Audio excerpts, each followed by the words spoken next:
Hi, it's Kai and welcome back to my channel. Today I'm going to be doing a chatty get ready with me and talking about my exit from the corporate world, or a little bit about it. I obviously can't give like a lot of details about like stuff that happened, but just kind of my mindset, what my plans for the future have kind of been, how I've been taking things. Again, this is something that if you haven't been over on my TikTok, you might not know that this happened, but it is a fairly recent, well, I can't even say that, which is again something that we'll get into along the way. But I can't say that it's necessarily a recent thing because it's definitely been a long time coming, and by a long time coming I mean even years in the making. I think that like I want to preface everything that I'm saying with I absolutely love accounting. Where I ended up with accounting instead of being more in like the sales or income tax compliance and like doing tax returns like that, I was in sales tax. That's where I eventually made a switch to, and I absolutely loved that. I loved all of the information that I gleaned. I feel like it's going to be helpful for a lot of endeavors that I could like. It's just a really good skill to understand not only tax law but understand state by state differences in law and all of that stuff. And it's definitely a lot more research and writing and stuff like that than your traditional, you know, just income tax, again, plugging away at tax returns all day. And like I said, I started in the plugging away in tax returns all day type of thing like earlier in my career, like just starting out and when I was an intern and stuff like that. And I think the biggest contributor to me leaving the corporate world is the fact that when I first did my internships and was like looking for jobs and like entering the career field in the public accounting and just the accounting field in general, I was only like dealing with going to, you know, therapy for depression and some anxiety. And by the time that I exited the corporate world, I had been diagnosed with depression, anxiety, generalized anxiety disorder, social anxiety disorder, OCD, and PTSD. So the overarching theme of leaving corporate for me is just that my life changed, my needs changed, the structure of my life changed. And if I'm being honest, any corporate environment, not just public accounting, not just the accounting profession in general, but any corporate environment pretty much at this point that we're in, does not have the supports and does not have the structure that is needed to handle neurodivergent people, and especially those who are not like neurodivergent in a specific way that can compartmentalize everything and just kind of plug and work. When I was younger, I was very much so one of those people who consumed myself with work and school or sports or whatever it is, like some sort of thing in order to ignore or block out the noise of dealing with, you know, family problems at home and being bullied at school, because that was the aspect of school that was difficult for me, the social aspect, obviously, as someone who has now been diagnosed with social anxiety. I'm sure someone will come across this video. Don't think I haven't thought about it with all of the different things going on, how many different diagnoses I have, on top of the fact that I've been trying out medications, which is another thing that I've been talking about a little bit more openly over on TikTok. I've been on medication. I've started medication in the past year, and I realized that the anxiety was literally the only thing holding my life, my mind, anything together. And kind of going back to me being like using work as a distraction, or using school or whatever endeavor as a distraction from the other things in my life that I didn't love. What happened is that the other things in my life improved, and I started getting a group of girlfriends that I see pretty regularly, at least like once or twice a month, all together, and then individually sometimes see them in other capacities. I developed that really strong core of girlfriends, and I have my sisters who I absolutely love, and especially now that we all live apart from each other, I feel like our relationship, like when we were living together, we were a little bit like, like adult sisters, just kind of getting used to who we all are as adults. And now that we're not living together, like we again hang out all the time, always want to see each other. Me, especially in the past like year and a half or so, really focusing on healing some of my issues around dating and relationships and things like that, and realizing that that's something that I wanted. Because I'm not gonna sit here and lie and act like I wasn't one of those people when I was younger who was just like, especially because again, the social aspect of school and things like that was really difficult for me. So I was kind of like playing off the I'm not interested, or like not really having romantic affection or anything like that, and having those again experiences. I kind of brushed it off as like, oh, I'm just really focused on school. Like I'm more focused on school. Like of course I had crushes and stuff, but I was like, oh, they're not gonna like me back, so I'm again just focused on school. And this is a new pencil from Milani. I won a Milani giveaway recently and got like their whole line of eyeshadow sticks, and I've been really loving cream eyeshadows a bunch lately.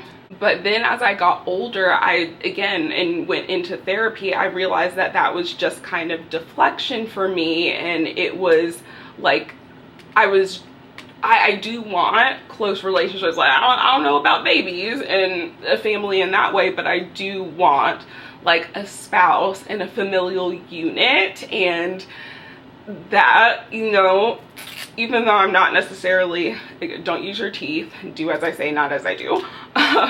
But even though I'm not necessarily the traditional like housewife type of person, that I do want to be a homemaker for me and whoever my partner is. And even for myself, I realize that with all of those comorbidities, as well as it just ends up being really hard to balance like life outside of work, and sometimes when you like try to speak up about the challenges you're facing, or facing issues with mental health, people don't really understand. Like especially I feel like in the accounting world, if there is any place where like neurotypical people would absolutely thrive, it's accounting, because it's very hierarchical, and that type of like, I always felt like I was running into the problem of not understanding the processes going on around me, not understand, like how do, outside of it being higher, either way, it just was an environment where those people, when I was going and expressing like, hey, I'm having these issues outside of work, or even these issues with work, or again my work starting to be the issues in my life and be the cause of my depressive episodes and my self-worth feeling like in the gutter. And I just feel like those people didn't really understand like the depth of it. Like, and I feel like that's something where people who don't really deal with serious mental and chronic mental health issues, like now I'm able to say that like, yeah, I've been dealing with this stuff quite literally all of my life. Oh, I also forgot to throw in there, which is evident by like every video that I film, especially Chatty videos, a potential ADHD diagnosis is on the table because of the fact that like nothing, even though my anxiety, or when I was on a combination of medication that was improving my anxiety and depression, I was having issues with like focus and attentiveness and like impulse control and things like that. So that's also within there. And the fact that I have a family member, a very close family member, in fact, that is diagnosed with ADHD, and that is something that is often, you know, familial, it's genetic. It's just kind of like there is a larger chance that, again, I was dealing with all of these things, but because I was able to channel it into something that I really enjoyed, which at the time, especially when I was younger, was like school and learning and stuff like that, I just feel like it got overlooked, and it was just like, oh, this is a really smart girl. Like, she's just smart, talented, gifted, and all of that stuff. It's okay that she literally burst in tears when she has to give a like oral presentation or something, even though she's, you know, in high school now and that's still happening. So yeah, like I just feel as though it got ignored because I was smart and a high achiever. And I kind of feel like the same thing was happening in the work environment too, where I was just like, hey, I'm not having a good time right now. I'm dealing with anxiety, depression. I had multiple breakups in the time, like literally when I was an intern, which was before COVID and stuff. So I was in the office every single day. I remember sniveling in my little cubicle at the office because I had gone through a breakup like at the beginning of my internship, and I was still just like working away and still, you know, got full-time offers, all of that type of stuff. So it's like I knew I was like a good, and even still I know that I'm a good and talented worker, but that again, that was when I was using work to ignore all of the other things going on in my life.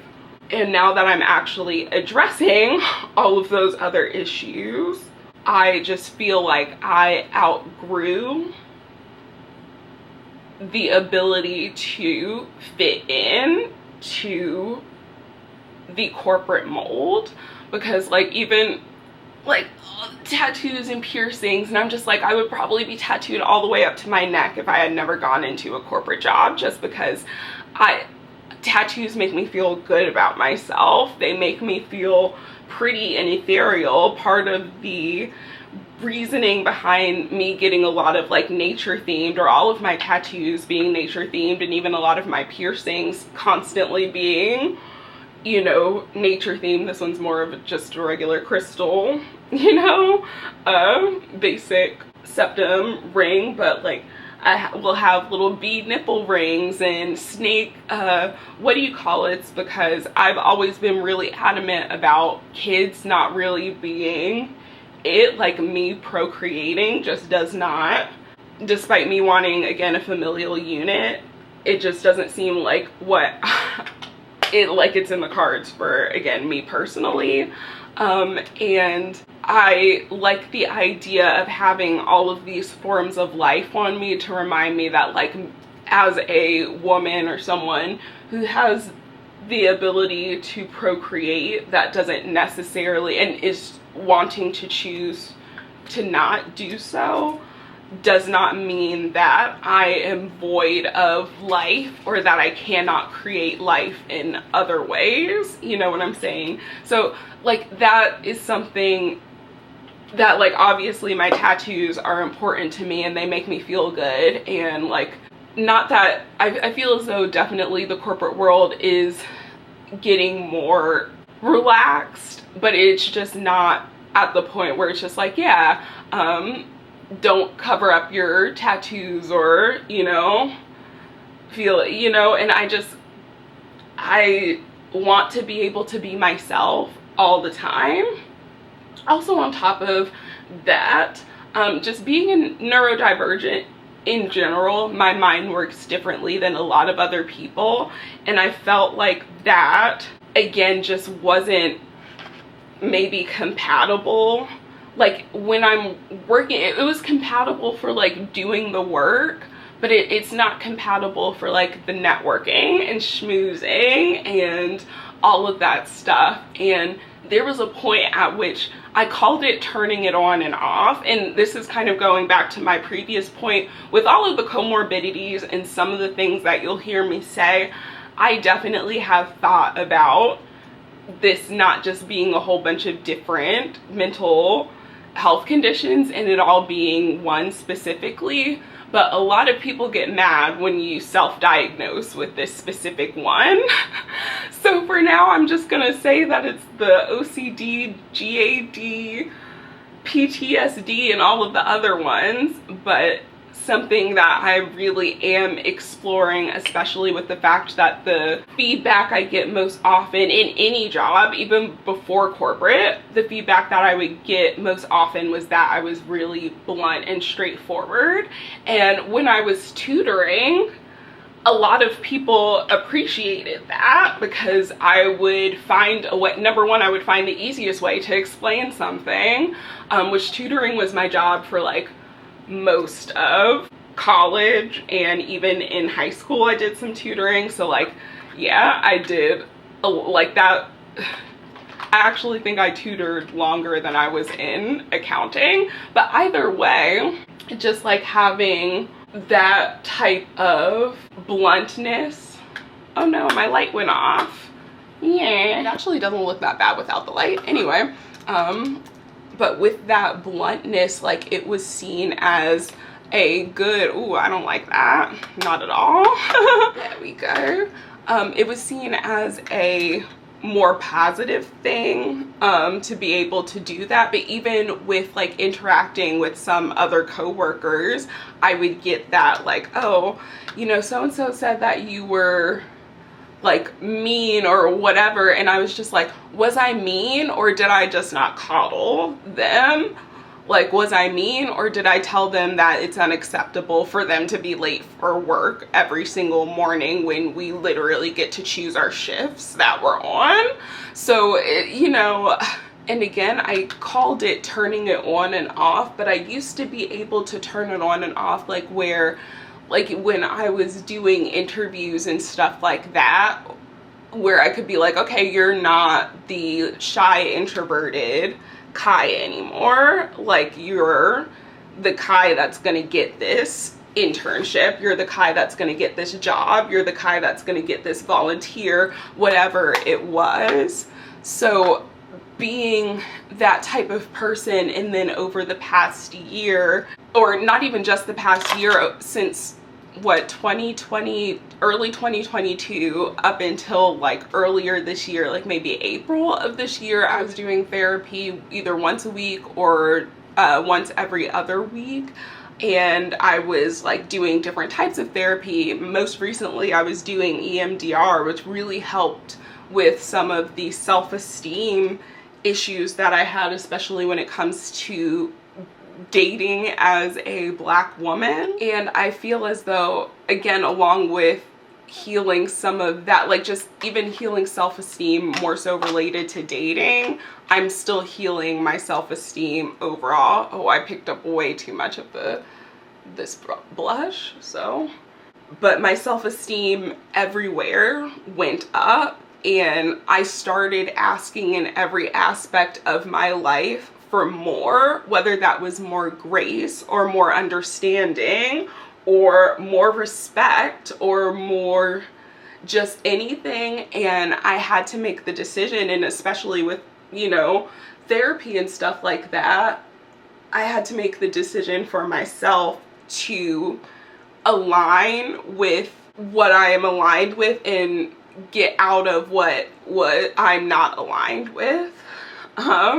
So even as early as last summer, me and my previous therapist were talking about like just dealing with the issues that I was dealing with work and unraveling myself as the person that I am versus, you know, trying to appease everyone else by dumbing myself down or making my voice smaller, or whatever, you know, just whatever the case may be with it. And, you know, she was just kind of like, well, what does life look like for you to not be an accountant, like for you to switch to something else? And she was like, you've talked a lot in our sessions about how you love, you know, perfumery and you love perfume and just beauty in general. There was actually a point in college early on where I was considering going to school for chemistry, and I decided against it because of, honestly, a dumb boy that I just didn't want to see in the STEM department or have to run into ever again. Don't do that. But there was a point at which I wanted to study chemistry in order to be a cosmetic chemist. Like that was definitely where my heart was at more so. And again, didn't do that. Ended up going to business school because like my mom was like, when in doubt, go to business school. And I ended up again really liking accounting, and I think accounting will be helpful for whatever I do in the beauty industry, because it's like that's a transferable skill. If I wanted to right now, I could like try to find a beauty brand that needs an accountant and then merge those interests together. But I'm kind of in the point where I think I want to at least a little bit diverge from the path, which was the accounting path that I took as a protection step, as a I'm scared of doing what I actually want to do with my life for fear of instability, and give myself a shot. So, you know, we had talked about that, and I, back at the time, was just kind of like, well, all of these different things, bills, da da da da da, like all of the adult stuff. And it was just kind of like a think about it thing. And then just things kept happening at work that just kind of kept pushing me more and more towards and even not just things happening at work, but things happening like within me doing TikTok and social media and restarting my YouTube channel and stuff like that, where I just got pushed more and more into the direction that was like, okay, how you are going to live your best life isn't going to be having a 9-to-5 job where you constantly feel like you have to be someone different than who you are.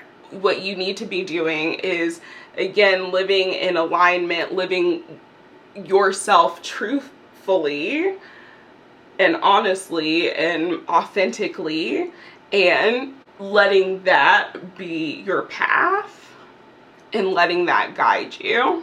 This is not like I quit my job to become a full-time influencer type thing. Not at all.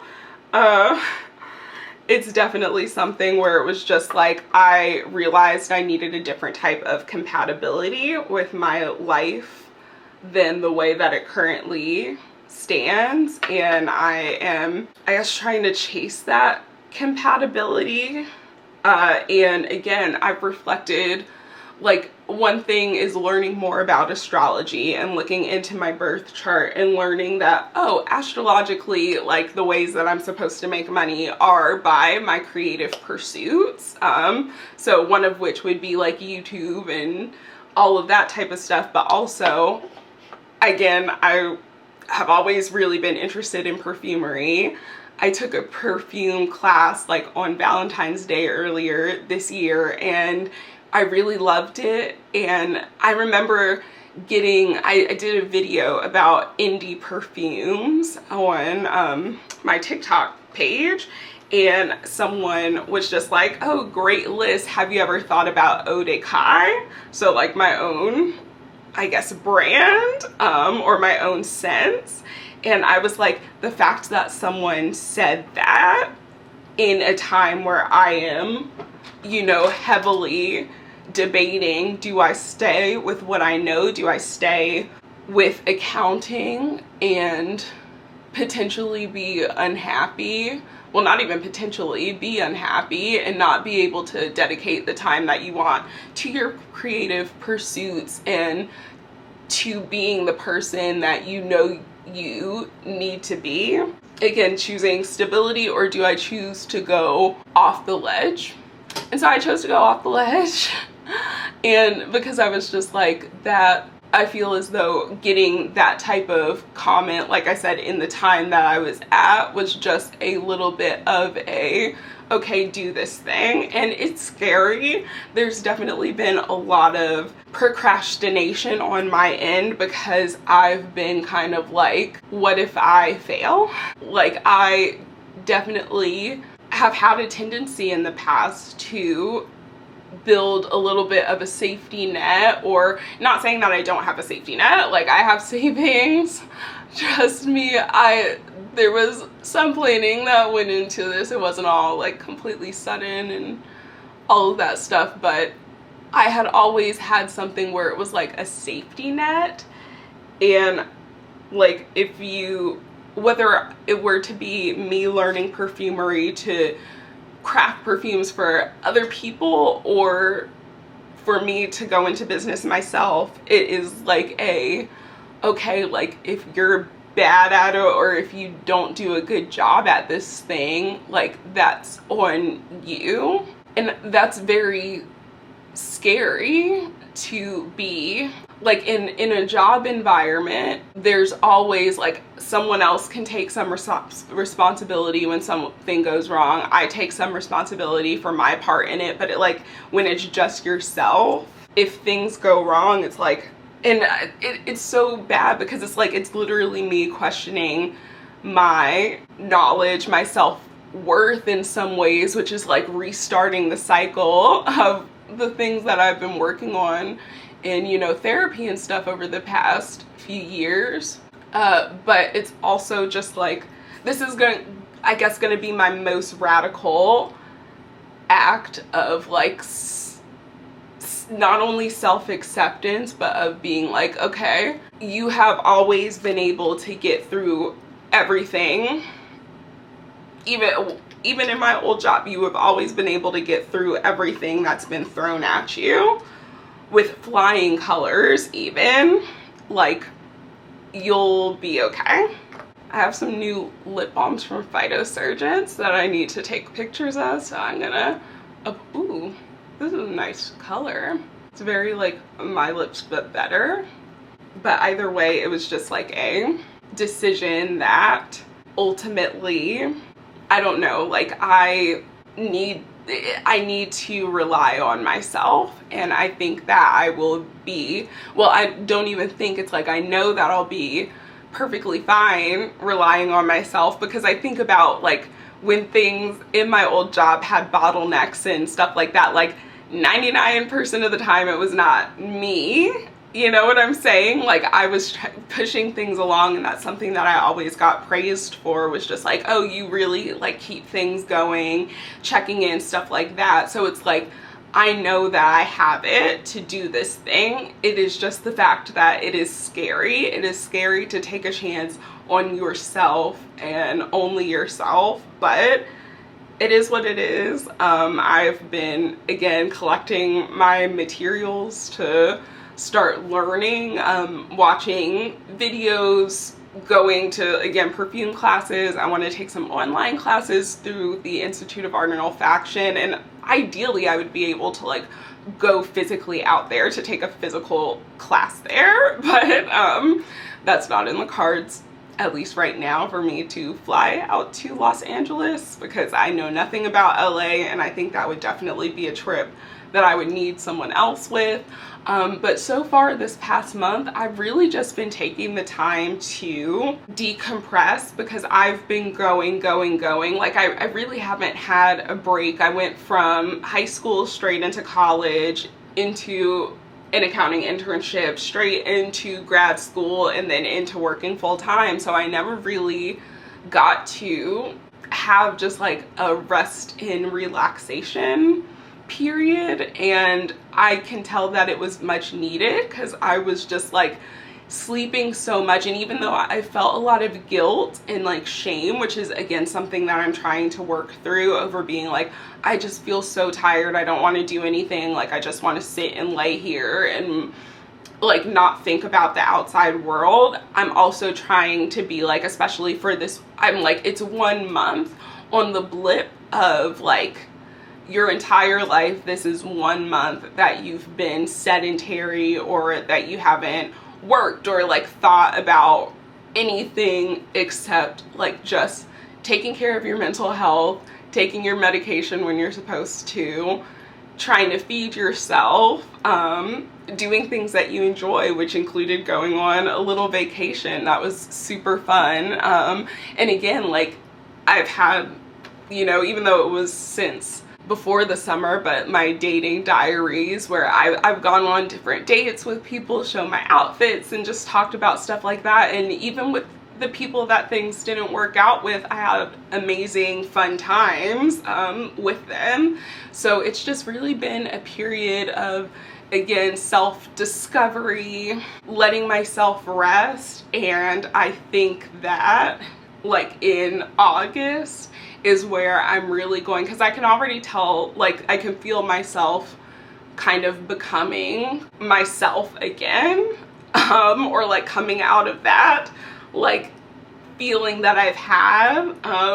So I can see August being when I hit the ground running, but I'm super excited to have you guys come along for the journey with me, because I mean, it's obviously not going to be like an overnight, like yay, pop up, everything's happy and okay. Like it's definitely, I know, going to be a process, but I'm excited to like vlog it and talk about it. And even again, if things don't go the way that I want them to or intend them to just be able to say that I tried this thing, I gave myself 100% versus, you know, what I've been, that 100, honestly more than 100%. I've been giving like 200% to like everything else for so long. And so I'm excited to see how my life changes when it's 100% me. But thank you for watching. I hope you guys are safe and healthy, and I'll talk to you guys in the next video.